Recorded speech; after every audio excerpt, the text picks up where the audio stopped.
8 Millennium Development Goals. The United Nations Millennium Development Goals are 8 targets that all 191 UN member states have agreed to achieve by 2015.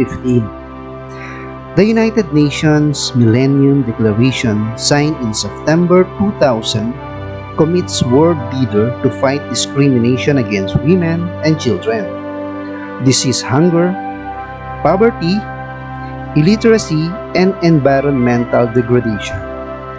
All of these goals cannot be attained without addressing each and every one. All of them influence, affect, and depend on various global health programs and policies.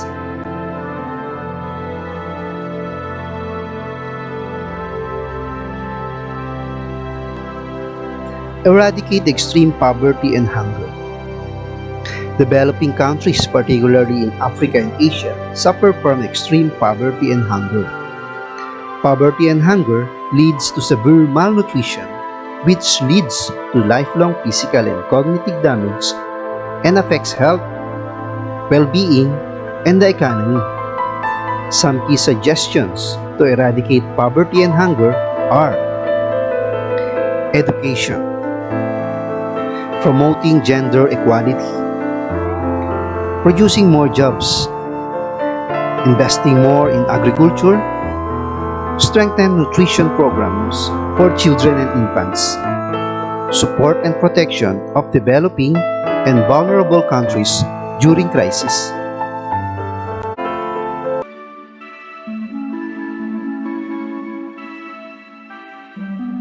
Achieve universal primary education. Persons, particularly women, who are educated are more likely to seek medical care, especially during pregnancy, ensuring proper nutrition for their family, adopting healthy sanitary practices, and ensuring immunization of children. As an effect, infants and children have better survival rates, are healthier, and better nourished. If these are attained, children who receive primary education are more likely to marry and have their families at a later stage in life, practice family planning and have fewer children, know rights, responsibilities, and civic obligations, seek employment and sustain personal and family needs, have decreased risk of getting sexually transmitted infections like HIV or AIDS, support and protection of developing and vulnerable countries during crisis.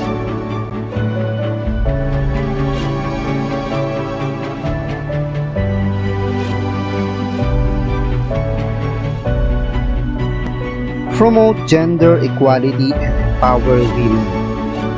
Gender equality means equal representation of men and women. It implies that all gender should have equal value and treatment. Equal gender treatment empowers women and other groups, creating opportunities in education, work, finances, and other aspects, which improves the economy and lessen effects of financial crisis. Gender equality can be achieved through early childhood development intervention, promotion of women's political rights and involvement, improved reproductive health programs and policies, education and integrating gender equality in school curriculum, improve women's access to work and strengthen labor policies for women, support and protection of developing and vulnerable countries during crisis. Reduce child mortality. Programs and policies which help reduce child mortality, like improving nutritional intake, healthcare facilities and infrastructure, and other fields which improve children's lives. Strengthening local and national health programs and policies is one way to reduce child mortality. This includes immunization programs, assuring the survival and better health of mothers, improving reproductive health programs and policies, better nutrition program for infants, children, and mothers. Improve maternal health. Improve maternal health is not only about mother's health, but also involves the health and wellness of the family. Maternal health also helps eradicate other problems like poverty, gender inequality, decrease workforce, lower birth deaths, and disability of women. Some ways to improve maternal health include improve and proper nutrition of mothers, teaching the benefits of birth spacing and small family size, educating young boys and girls about the importance of maternal health, better and improved access to hospital care, especially obstetric gynecology, prenatal and postnatal care. Combat HIV, AIDS, malaria, and other diseases.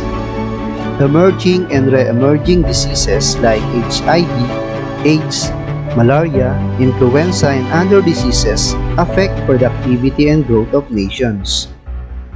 Some of the effects of disease outbreak are loss of jobs, shortage in professional workers, and creating social crisis.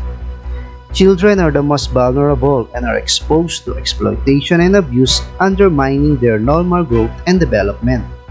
Some ways to combat diseases include effective prevention, treatment, and care, like improved housing conditions, increased access to anti-malaria medicines, promoting safer sex behavior and preventive education for all, promoting tuberculosis, screening of HIV/AIDS persons, TB directly observed treatment short or TB Dutch course therapy, promoting the use of insecticide-treated nets to fight mosquito-borne diseases.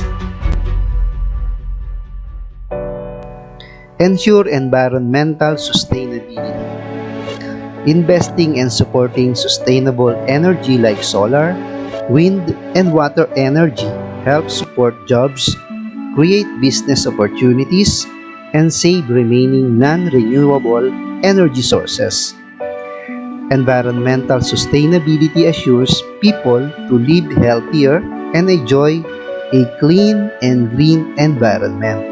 Some of the benefits of sustainable environment are cleaner air and environment, clean, environment-friendly, and renewable energy, new and aspiring jobs and business in energy, increased access to sanitation.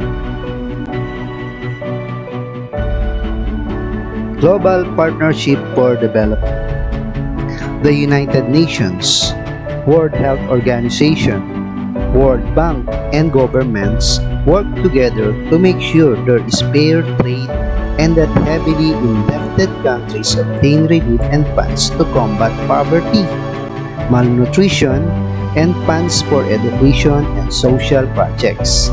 Some benefits of global partnership are expanded international trade agreements, improve access to affordable medicine, reduce poverty through government debt relief grant, develop information and communication technology infrastructure.